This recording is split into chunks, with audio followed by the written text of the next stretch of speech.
A chuva caía fina sobre a pequena cidade de São Bartolomeu, como se o céu compartilhasse da angústia de quem voltava depois de anos. Júlia caminhava devagar pela calçada irregular, o guarda-chuva gasto tentando proteger seu rosto marcado pelo tempo e pela dor. Os passos hesitantes denunciavam não só o peso das malas, mas o das memórias que se recusavam a ficar no passado. Tá gostando da história? Então já deixa o like e se inscreve para não perder as próximas. Vem acompanhar mais histórias cheias de emoção e reviravoltas. Lembrando que inscritos receberão histórias exclusivas todos os dias. Vamos continuar. Há 6 anos, ela partirá dali de cabeça erguida, acreditando que o amor era suficiente para enfrentar o mundo. Casara-se com André, contra a vontade da mãe, contra as fofocas de vizinhos, contra os sorrisos falsos que sempre cercaram a cidadezinha onde todos se conheciam e sabiam demais uns dos outros. Mas a vida, com sua crueldade silenciosa, fez questão de ensinar que nem sempre coragem é sinônimo de vitória. André morrera há 2 anos, vítima de um acidente de carro na estrada entre Minas e São Paulo. Um caminhão fora de controle. Uma curva traiçoeira. Uma noite de tempestade, como aquela que agora se insinuava no horizonte. Desde então, Júlia viverá entre pensões baratas, empregos temporários e noites em claro. A cada amanhecer, a mesma pergunta: como continuar? Foi então que, num anúncio preso na vitrine da padaria, a oportunidade surgira. Faxineira na mansão da família Rocha. O nome não era estranho. Aliás, era impossível não lembrar. Aquele casarão branco, cercado por árvores antigas e um jardim que parecia sempre em luto, fora palco de histórias sussurradas por gerações. Amores proibidos, negócios escusos, desaparecimentos misteriosos. E um nome em especial ecoava na memória de Júlia: Caio Rocha. Ela respirou fundo diante do portão de ferro forjado. As mãos trêmulas apertaram o cabo da bolsa. O interfone chiou e, segundos depois, a voz seca de Dona Odete, a governanta, autorizou sua entrada. Entre logo, menina, e não repare na bagunça. Essa casa nunca dorme em paz. A frase ficou pairando no ar como uma profecia. O interior da mansão era uma mistura de luxo e decadência. Cortinas pesadas escondiam o pouco de luz natural. Retratos antigos forravam as paredes, olhos pintados que pareciam acompanhar cada passo. Júlia seguiu para o escritório no andar de cima, como ordenado, armada com panos, baldes e o medo antigo de cruzar com fantasmas, reais ou não. Enquanto tirava o pó dos móveis, algo chamou sua atenção. Um retrato emoldurado sobre a lareira. Um casal jovem, bonito, sorrindo com aquela alegria que só os ingênuos ou os apaixonados carregam. Atrás deles, um menino de cabelos escuros, olhar travesso. Júlia se aproximou. Era impossível esquecer aquele rosto. Caio. O mesmo garoto que anos antes costumava espiar as moças do vilarejo, que apostava corrida com os primos pelo campo e que, numa tarde de verão, jurara amor eterno a Júlia, então com apenas 17 anos. Um juramento de criança, feito às escondidas, perto do lago, com direito a anel de latinha e beijo roubado. Ela sorriu, mas o sorriso morreu quando percebeu uma ponta de papel saindo discretamente pela lateral da moldura. O coração acelerou, as mãos suaram. Era como se algo, ou alguém, quisesse ser encontrado. Com cuidado, ela retirou o quadro e desdobrou a folha amarelada. As letras eram familiares. Manuscritas. Firmes. O nome no alto fez o sangue gelar. Júlia Soares, fluente em 9 idiomas. Por um instante, O mundo pareceu girar. A cabeça latejou. Como aquele papel, com seu nome e uma informação que ela própria mal lembrava existir, estava ali? Era verdade que, antes de André, antes da fuga, antes do luto, Júlia fora uma jovem promissora, bolsista do colégio da cidade, autodidata em línguas estrangeiras graças aos livros que encontrava descartados na biblioteca pública. Um talento que, ela imaginava, ninguém mais lembrava. Mas ali estava. E naquela casa. A porta se abriu de súbito. O que está fazendo, menina? A voz cortante de Dona Odete a fez soltar o papel, que flutuou até o chão. Júlia se abaixou, tentando esconder o tremor. Nada, senhora. Só limpando. A governanta fitou por longos segundos, os olhos pequenos e espertos farejando algo além do que via. Depois, sem dizer mais nada, recolheu o papel, dobrou e guardou no bolso do avental. Aqui não se mexe no que não deve. E saiu, batendo a porta. O silêncio que ficou foi sufocante. Júlia apoiou-se na mesa, tentando controlar a respiração. Algo muito errado pairava naquele lugar. De repente, um ruído. Um leve ranger vindo do corredor. Tem alguém aí? A voz dela ecoou, fraca. Nada.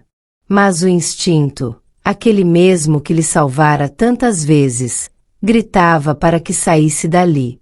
Ela recolheu as coisas e deixou o escritório, sentindo o peso de olhos invisíveis a acompanharem. No corredor, cruzou-se com Vicente, o motorista da família, um homem de meia idade, barba por fazer, olhar cansado. Ele a mediu de cima a baixo, como se quisesse dizer algo. Vai se acostumando, moça. Essa casa é cheia de segredos. Antes que ela pudesse perguntar, ele já se afastava. Júlia desceu as escadas, o coração batendo descompassado. No saguão, Caio Rocha surgia, de terno escuro, expressão séria.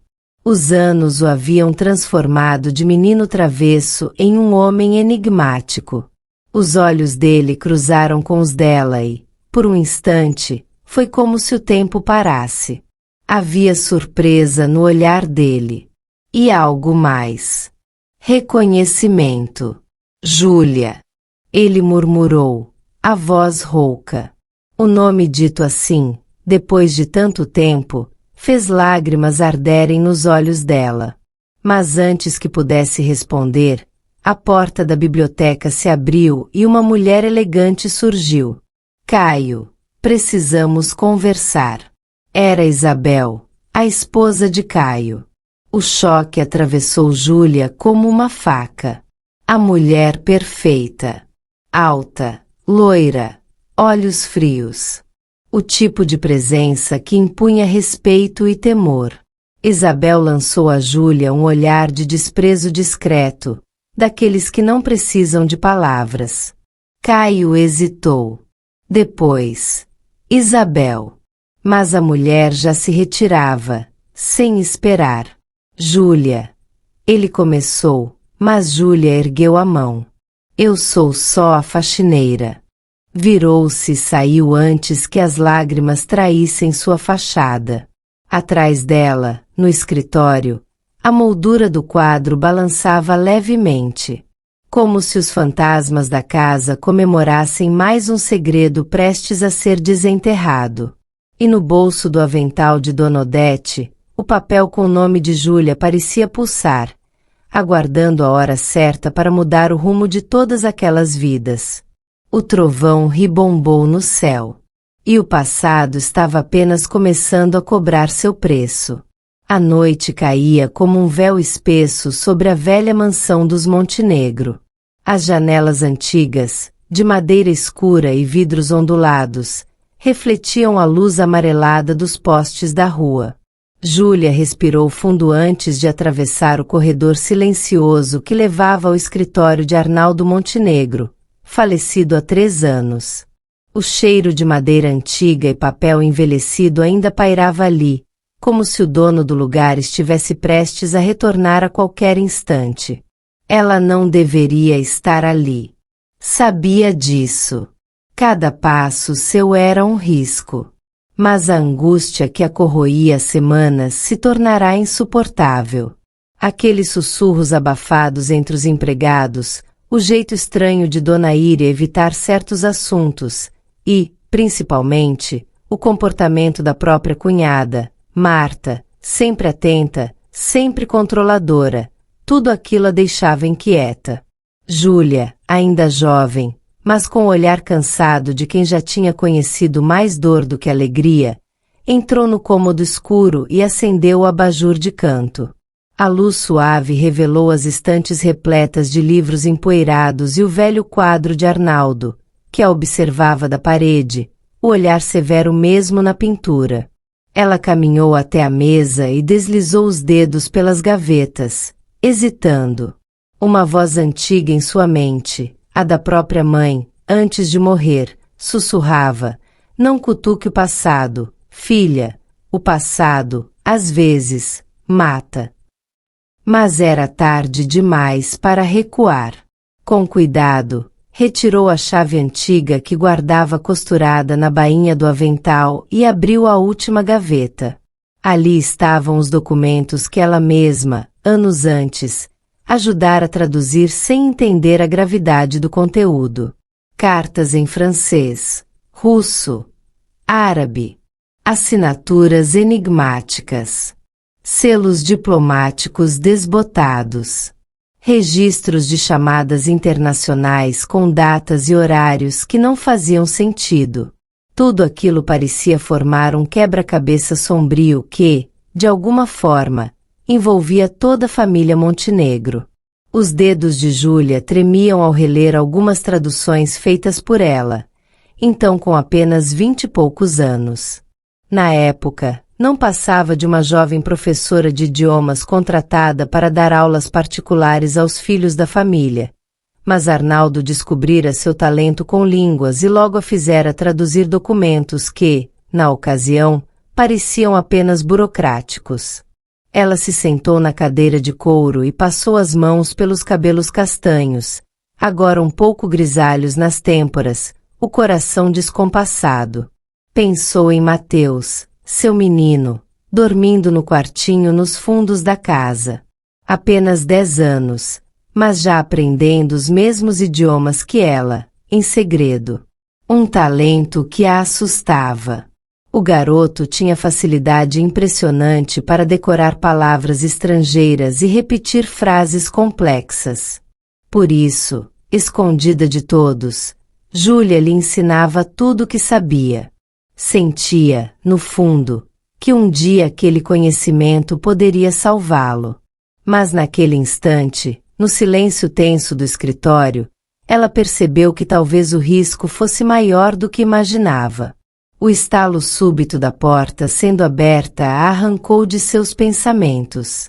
O que pensa que está fazendo com os papéis do meu falecido cunhado? A voz cortou o ar como um chicote. Júlia se virou de sobressalto. Era Marta, a cunhada de Dona Íria. Os olhos dela, sempre frios e controlados, agora brilhavam de raiva. Usava um robe de seda azul escuro e os cabelos presos num coque impecável. A mão crispada na maçaneta denunciava sua tensão. Júlia se levantou apressada. Eu só estava arrumando, mentiu, a voz embargada. Marta avançou devagar pelo cômodo, os saltos baixos marcando o piso antigo. Não minta pra mim, Júlia. Eu vi quando você entrou. Estava te observando pela janela. Desde que voltou para essa casa, você anda como quem carrega um segredo. E agora, mexendo no que não deve. A mulher parou diante dela, os rostos próximos o suficiente para Júlia sentir o perfume forte de jasmim misturado ao cheiro de tensão. Vai me dizer o que está procurando? Ou prefiro chamar Dona Íria? Provocou, com um meio sorriso cruel. Júlia hesitou. Sentia o suor frio escorrer pelas costas. São só papéis antigos. Eu pensei que poderiam me ajudar a entender algumas coisas. Marta soltou uma risada curta, amarga. Entender? Você sempre foi curiosa demais, Júlia. E a curiosidade é o caminho mais rápido para a desgraça, sabia? Você acha que Arnaldo morreu como? Foi o preço que ele pagou por se meter onde não devia. Aquela frase ficou pairando no ar como uma sentença. O peito de Júlia apertou. Ela se lembrou da noite em que Arnaldo fora encontrado morto no próprio escritório, exatamente ali, naquela mesma cadeira. Oficialmente, um ataque cardíaco fulminante. Mas os boatos, os boatos, diziam que ele tinha negócios escusos, inimigos perigosos, que havia recebido ameaças. E se o que ele deixou para trás ainda colocar alguém em risco? Arriscou Júlia, a voz baixa, quase um sussurro. Marta encarou, os olhos endurecendo. Esse é um problema meu, da minha família. E você não faz parte dela. Por um instante, o rosto de Júlia se desfigurou em dor. Quantas vezes já ouvirá aquilo? Desde que engravidara de Mateus, um filho sem pai, um filho ilegítimo que a família Montenegro jamais aceitou. Mesmo assim, ela insistiu, as lágrimas ameaçando cair. Tem coisas que precisam ser ditas, verdades que não podem mais ficar enterradas. Marta segurou pelo braço, apertando forte. Cale a boca, Júlia. Nem pense em revirar o passado. Por você. Pelo seu filho. A menção a Mateus fez o sangue de Júlia gelar. O que quer dizer com isso? Marta sorriu. Amarga. Apenas que nesta casa, quem fala demais costuma desaparecer. As palavras ecoaram pela sala, e Júlia sentiu o coração bater descompassado. De repente, o som de passos apressados no corredor. As duas se voltaram. Era Mateus, os cabelos despenteados, usando pijama azul, os olhos assustados. Mamãe, o que está acontecendo? Eu ouvi gritos. Júlia correu até ele, ajoelhando-se, abraçando forte. Não é nada, meu amor. Volte pro quarto. Mas Marta se aproximou, o olhar fixo no menino. Já é tarde. Essa criança não deveria estar perambulando pela casa. Mateus a encarou, inocente, mas com uma estranha firmeza no olhar. A senhora não manda na minha mãe. Um silêncio pesado caiu. Marta se enrijeceu, surpresa. Júlia sentiu o orgulho e o medo se misturarem no peito. Vamos, Mateus. Ela disse, pegando o menino pela mão. Ao sair, ouviu a voz de Marta atrás de si, carregada de ameaça. Júlia, isso não vai ficar assim. Ela sabia que não ficaria. Naquela noite, enquanto colocava Mateus na cama e acariciava seus cabelos, Júlia sentiu o peso do perigo pairando sobre eles. Precisava tomar uma decisão. Não podia mais fugir. E ao olhar pela janela do pequeno quarto, viu uma sombra movimentar-se junto ao muro da casa. Alguém observava. O passado estava vivo. E vinha cobrar o que lhe era devido. O entardecer pintava o céu com tons dourados e alaranjados, enquanto o perfume doce das gardênias se espalhava pelo jardim da antiga mansão Albuquerque. O vento leve balançava as folhas das palmeiras, mas o ar parecia pesado, como se as próprias flores pressentissem o peso do encontro que estava prestes a acontecer. Júlia caminhava devagar pelo corredor de pedras, as mãos suadas e o coração batendo com força dentro do peito. Cada passo que dava em direção ao jardim a fazia lembrar dos anos que passou naquela casa, não como parte da família, mas como alguém sempre à margem, sempre silenciada. Os olhos castanhos, marcados pelo tempo e pela saudade, carregavam histórias que ninguém ali conhecia por completo. Dona Iria estava sentada numa cadeira de ferro antiga, o olhar fixo no horizonte, como se buscasse respostas no pôr do sol.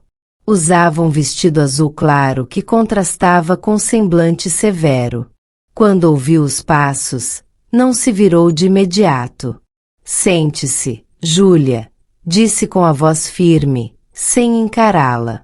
Júlia obedeceu, mas o nó em sua garganta quase a impedia de respirar. As duas ficaram em silêncio por alguns instantes, apenas ouvindo o canto dos pássaros e o farfalhar das folhas.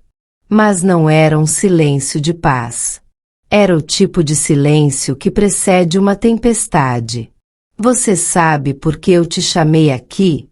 Perguntou Iria, finalmente voltando o rosto para ela. Os olhos da matriarca estavam marejados, embora sua expressão tentasse esconder. Júlia hesitou antes de responder. Imagino que seja sobre Mateus. Iria soltou um suspiro longo, como se aquilo lhe custasse anos de vida. Eu menti. As palavras saíram baixas, mas pesadas. Mentimos todos esses anos. O peito de Júlia se apertou. Ela sabia que a conversa seria difícil, mas não estava preparada para a forma crua e cortante com que a verdade veio. Mentiram. Sobre o quê? Sobre tudo. Sobre Mateus. Sobre o que te fizeram no passado. A matriarca engoliu em seco e, pela primeira vez em muito tempo, sua postura altiva cedeu. Você lembra do meu marido, o falecido Joaquim? Como poderia esquecer? Respondeu Júlia, a voz vacilante. Ele, antes de morrer, queria te trazer de volta para esta casa. Queria que fosse a tutora de Mateus. Disse que só você seria capaz de educá-lo com bondade, com amor verdadeiro. Mas, Iria baixou o olhar, envergonhada. Eu impedi. Fui eu quem sabotou tudo.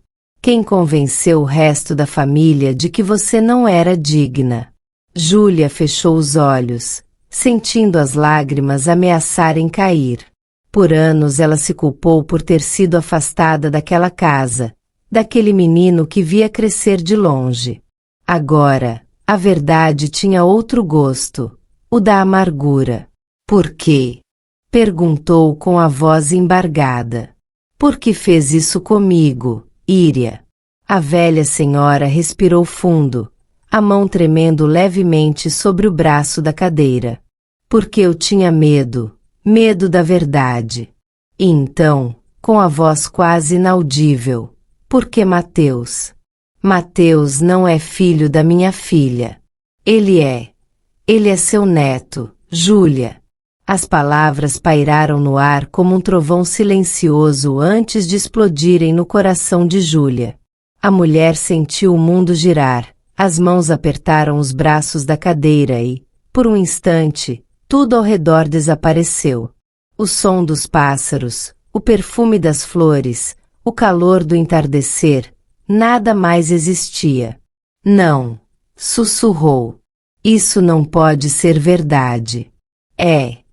Iria confirmou, com os olhos marejados. A história que te contaram sobre sua filha, sobre o bebê que ela perdeu, tudo foi mentira.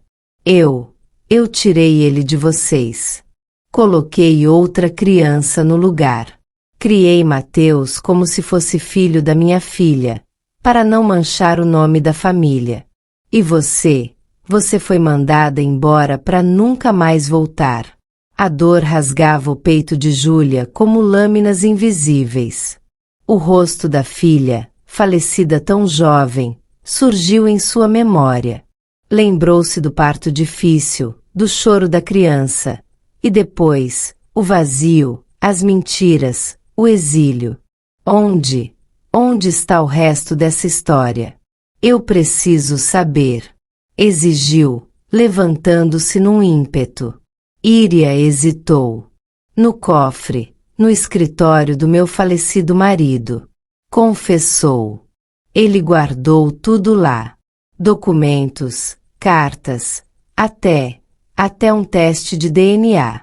Eu jurei que queimaria, mas nunca tive coragem. Sem esperar mais, Júlia saiu em disparada em direção à casa. As pernas pareciam não obedecer direito, e as lágrimas turvavam sua visão, mas ela não podia parar. Cada canto da mansão guardava memórias, sussurros do passado que agora faziam sentido.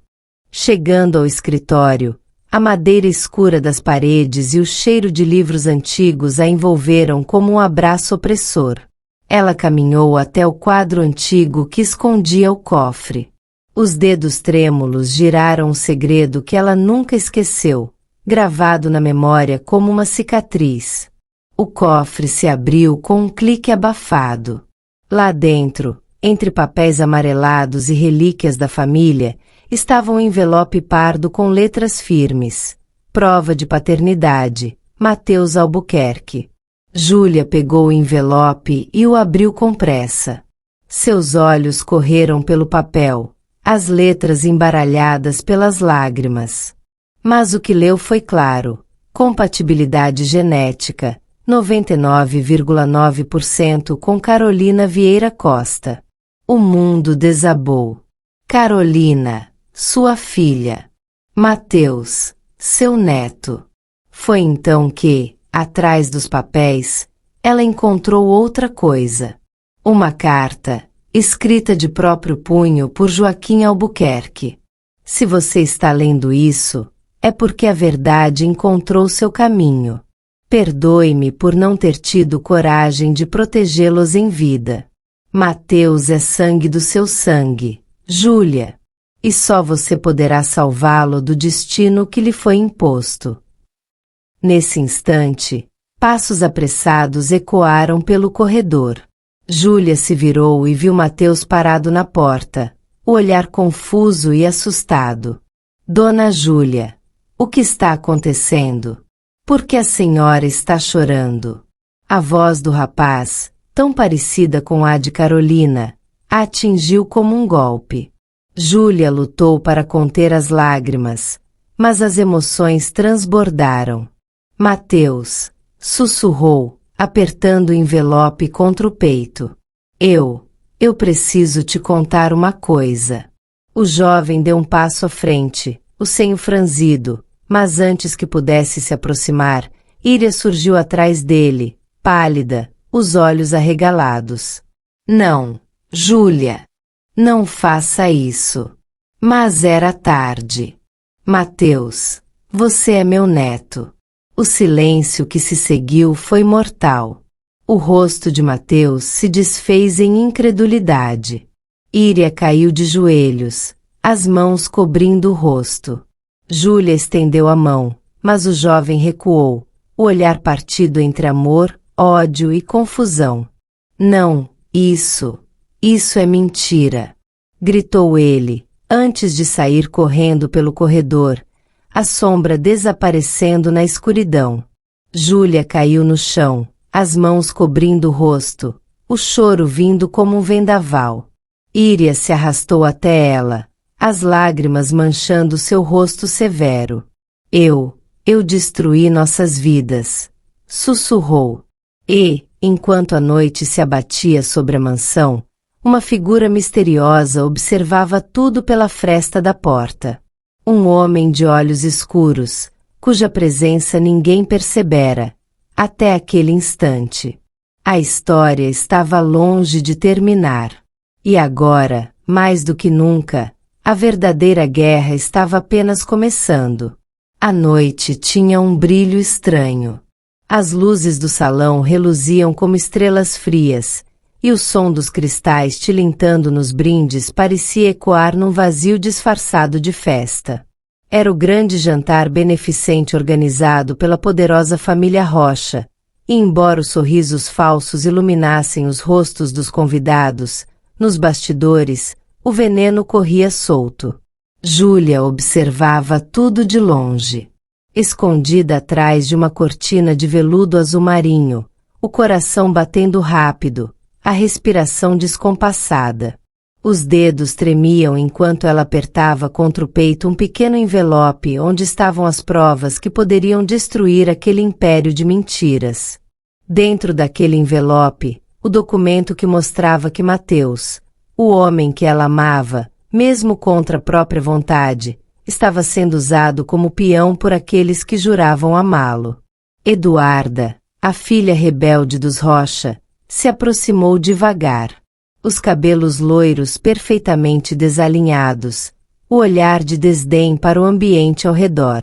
Mas por trás da pose desafiadora, havia uma jovem marcada por traumas. Anos atrás, aos 14, Eduarda vira o pai, Álvaro Rocha, humilhar a própria mãe na frente dos empregados.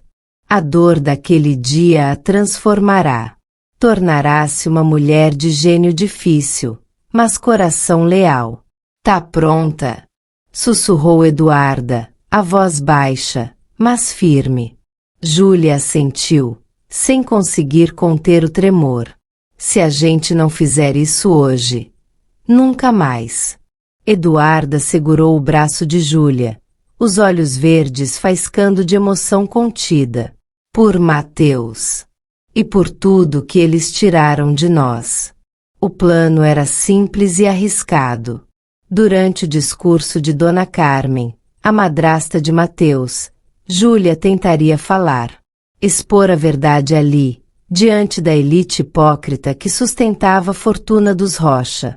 Ao mesmo tempo, Eduarda daria um jeito de abrir o cofre que ficava no escritório particular do pai, onde os contratos e testamentos estavam guardados. Era ali que Carmen escondia a última peça do jogo sujo, a prova de que ela havia manipulado Mateus desde criança, afastando da mãe verdadeira e plantando mentiras que o mantinham sob controle. Mas o que elas não previram foi a astúcia da velha Carmen. No momento em que Júlia se aproximou do palco improvisado, disfarçada entre os garçons, sentiu uma mão áspera agarrar seu braço. 2 seguranças, como sombras silenciosas, a puxaram para longe. Júlia tentou gritar, mas o som foi abafado pela música e pelos murmúrios da plateia, que só prestava atenção em Carmen, vestida de vermelho sangue, com um sorriso venenoso no rosto. Levem-na daqui, ordenou a madrasta, sem nem olhar para trás. Enquanto era arrastada pelos corredores do casarão, Júlia sentiu uma lágrima quente escorrer pelo rosto. Não era medo. Era indignação. Era o peso de anos sufocando palavras na garganta, de viver à sombra de mentiras, de ver Mateus preso numa prisão dourada. Mas então, como um relâmpago cortando o céu escuro, a voz de Eduarda ecoou pelo salão. Atenção! Gritou ela, o microfone na mão trêmula. Todos se viraram. O som dos talheres cessou. Carmen congelou, o sorriso vacilou. Eduarda subiu os degraus devagar, carregando nas costas o pequeno cofre de aço escuro. Chegou a hora da verdade, madrasta, disse com a voz embargada, mas corajosa. Os convidados se entreolharam, ansiosos, farejando escândalo como abutres.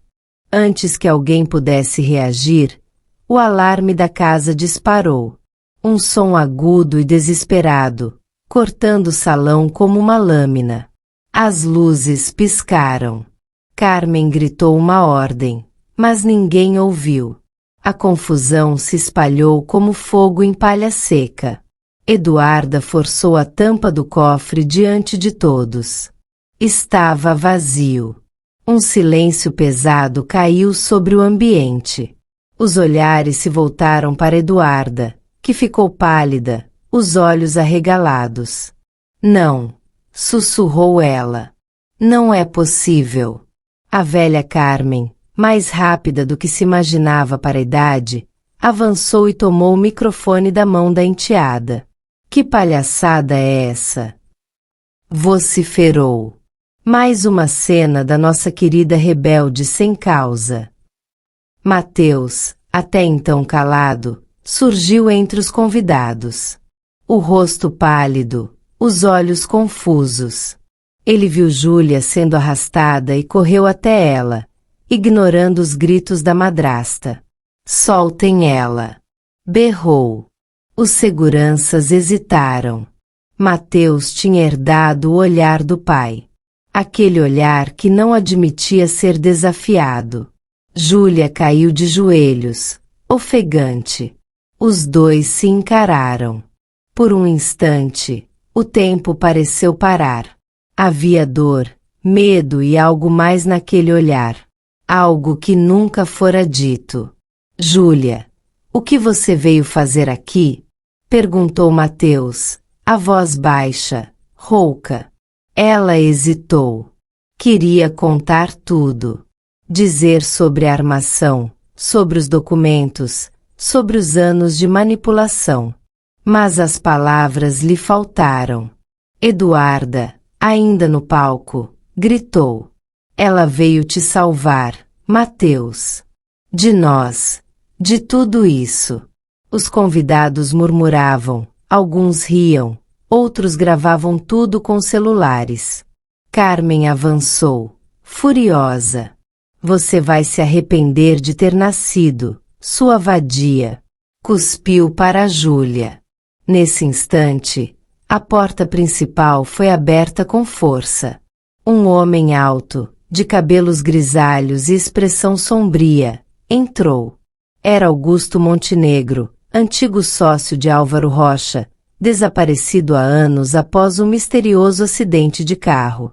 A multidão ficou em choque. Que Deus me perdoe por demorar tanto, disse Augusto, a voz cortante como navalha. Carmen empalideceu. Você, balbuciou ela. Eu voltei para acertar as contas, Carmen. Todos ficaram paralisados. Júlia sentiu uma onda de alívio e medo ao mesmo tempo. Eduarda sorriu pela primeira vez em anos. Mateus se virou para o homem. Quem é você? Augusto caminhou até ele, os olhos marejados. Sou quem devia ter protegido você desde o começo, garoto. Sou o melhor amigo do seu pai, e seu verdadeiro tutor. O salão explodiu em murmúrios. Júlia, com a voz embargada, sussurrou. A verdade está vindo, Mateus. Quer você queira, quer não. Mateus fechou os olhos por um instante. As estruturas de toda sua vida começavam a ruir, pedra por pedra. Carmen tentou fugir, mas 2 policiais entraram pela porta dos fundos, chamados anonimamente momentos antes. Augusto os havia alertado. A velha foi algemada ali, diante de todos. Isso é só o começo, disse Augusto. Enquanto Carmen era levada, Júlia olhou para Mateus. Havia tanto que ainda precisava ser dito. Tantas feridas abertas, tantos desejos calados. Mas por agora, tudo o que restava era o silêncio tenso, o peso das palavras não ditas e a promessa de uma guerra que estava apenas começando. Augusto se virou para a multidão. Senhores e senhoras, preparem-se. Os Rocha não são quem vocês pensam que são. E, naquela noite, sob as luzes artificiais de uma festa arruinada, uma nova aliança nascia. Uma aliança selada por traições, mágoas e um amor que, mesmo proibido, ainda queimava silencioso nos corações de Júlia e Mateus.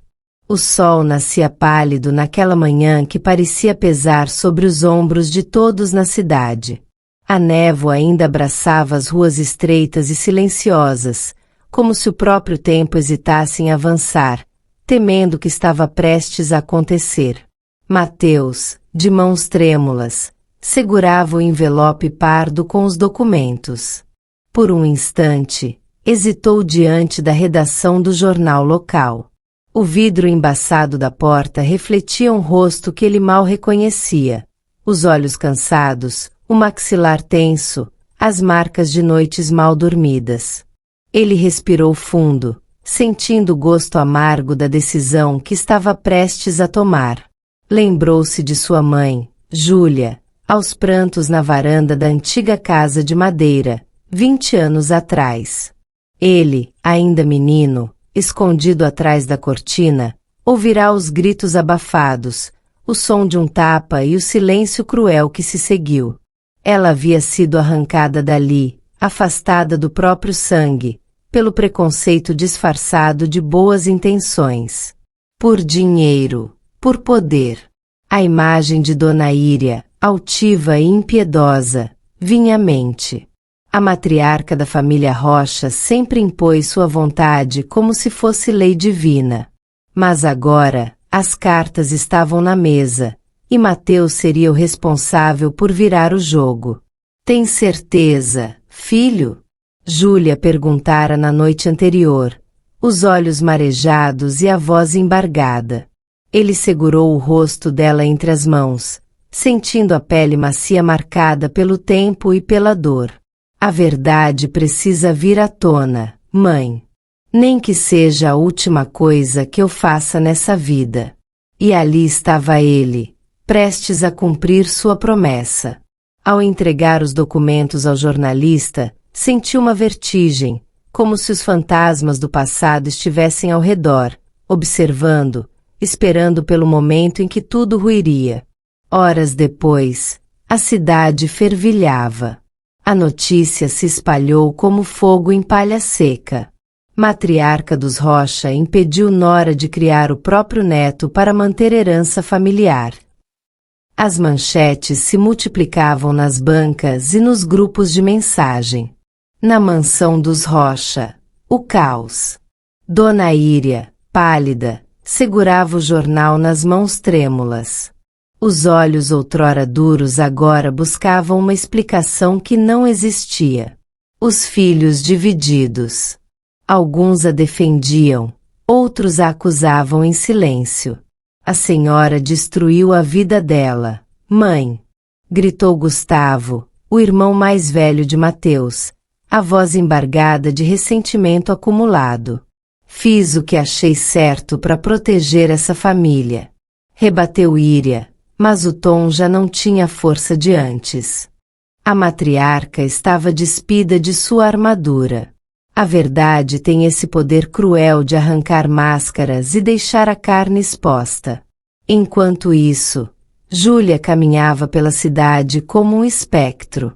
As pessoas desviavam o olhar ou murmuravam palavras de compaixão.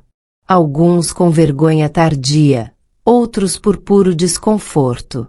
Mateus a alcançou perto da antiga igreja, onde um dia ela sonhara se casar de véu e grinalda, antes de tudo desmoronar. Mãe! Chamou, a voz baixa, quase um pedido de desculpas. Ela se virou. Os olhos úmidos, mas firmes. Havia algo novo em seu semblante, uma força que ele nunca vira antes. Acabou, meu filho, disse ela, acariciando o rosto dele com ternura. Essa cidade não me pertence mais. Esse nome não significa nada para mim. Mateus engoliu em seco. Sentia-se culpado e aliviado ao mesmo tempo. Dona Íria pediu perdão, murmurou ele. Júlia desviou o olhar para a igreja, onde o sino badalava, anunciando a missa. Perdão, repetiu ela, como se experimentasse a palavra na boca. Às vezes o perdão chega tarde demais. A brisa fria levantou os cabelos dela, e Mateus teve a estranha sensação de que sua mãe estava prestes a desaparecer dali. O que vai fazer? Perguntou. Ela sorriu, um sorriso triste e bonito. Vou recomeçar. Longe daqui. E quero que venha comigo. Houve um momento de silêncio. Ele olhou para a cidade, para as ruas onde crescerá, para a casa onde aprenderá a se calar. Havia memórias ali, boas e ruins, mas todas manchadas pelo sangue invisível de segredos e humilhações. Eu vou. E naquele instante, decidiram partir. Enquanto arrumavam as malas no velho carro de Mateus, a campainha tocou. Era Dona Íria. Vestia preto. Os cabelos, antes impecáveis, estavam soltos, e a maquiagem borrada denunciava horas de choro. Júlia, murmurou, a voz quase irreconhecível. A tensão tomou conta do ambiente. Mateus apertou o punho, pronto para intervir, mas sua mãe ergueu a mão, pedindo silêncio. O que quer? Perguntou Júlia, sem rancor, mas sem calor. Dona Íria estendeu uma caixinha de madeira, antiga, gasta pelo tempo. Isso era do Pedro. A voz falhou ao mencionar o nome do filho falecido. Júlia hesitou. Os dedos tocaram a caixa. Dentro, cartas de amor, fotos antigas, a aliança de casamento que ela jamais receberá. Por um instante, o mundo pareceu parar. Eu errei. Júlia. Errei de todas as formas possíveis. Confessou Íria, os olhos vermelhos. Se puder, se um dia, me perdoar. A velha senhora não terminou a frase. As lágrimas caíram pesadas, manchando a blusa preta. Júlia respirou fundo, sentindo o cheiro de madeira velha e perfume adocicado da caixa. As mãos tremeram. Eu não sei se posso, Íria, disse, com a voz embargada. Mas, talvez um dia. Mateus a conduziu até o carro. A última imagem que tiveram foi de Dona Íria de joelhos na calçada, as mãos unidas, como quem reza ou se despede de um fantasma. Enquanto o carro seguia pela estrada de terra, Júlia olhou para trás, vendo a cidade diminuir no horizonte. Vai sentir saudade? Perguntou Mateus, tentando aliviar a tensão. Ela sorriu, com os olhos marejados. Só de quem fui um dia. O carro sumiu na curva, e a névoa da manhã voltou a cobrir as ruas, como se quisesse apagar as marcas daquela história. Mas certas dores, certas escolhas, ficam gravadas na pele, no olhar e no nome. E enquanto a cidade tentava se recompor do escândalo, um novo segredo ameaçava vir à tona, algo que ninguém jamais imaginaria.